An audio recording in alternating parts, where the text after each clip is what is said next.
Hey, it's Mike with Through Your Child's Eyes. How you doing today? It's January 2017. As you can see behind me, I'm in sunny South Florida, and we have chosen not to participate in winter this year. So I wanted to share something with fathers today.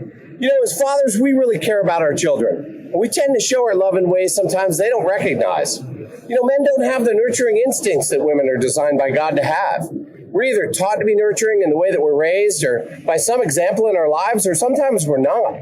Regardless, for men, it's a learned behavior. You know, we work hard and we sacrifice much for our children and our families, but sometimes they don't recognize that. Working as hard as we do or as long hours as we do in love for our children and family can actually be perceived by them, especially your child, as absence or even neglect. You know, think back about how many times you've yelled at them or barked at your kids about how hard you work for them when they disrespect you or don't show gratitude for something. And not all of you have done this, not out loud. Many of you felt it and thought it, but kept your mouth closed. You know, and if you have, I give you kudos, because myself, I learned the hard way. Children don't perceive love like adults perceive love. Children don't understand sacrifice at a young age.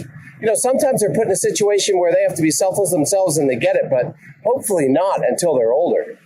And if you, as the parent, make them aware of the fact that you're sacrificing for them, it can actually become a burden to them. They can actually feel bad or even guilty for you having to work so hard for them. It's our job as parents not only to protect, nurture, love, and discipline and teach our children, but also to prepare them for the world ahead of them. And by placing our burden on them with our own needs of affirmation and approval about the fact that we sacrifice our time and efforts for them, we can actually help to create some codependent behaviors that they'll carry on later in life, or at least until they learn how to deal with it. And codependency, you know, has many behaviors under a large umbrella, as many of you know. So how do we learn to show our children love in a way that they can perceive it? We give them our time and attention. That's it. It's that easy. You know, we can't always be present with our children. For me, I work from a home office. And man, it creates a dilemma with my son on a regular basis. He never understands that I can't be with him every moment. But I try to explain it to him as well as I can, and I schedule time with him that is just one-on-one that I will not let be interrupted. You know, one-on-one is everything. Time is everything. Attention is everything. Intentional time is important. I have a great friend who's a father as well. He said something great. He said, attention is the currency of humanity. Wow. Think about that for a second. All we have to do is give them our time and attention. The rest kind of works itself out in the day.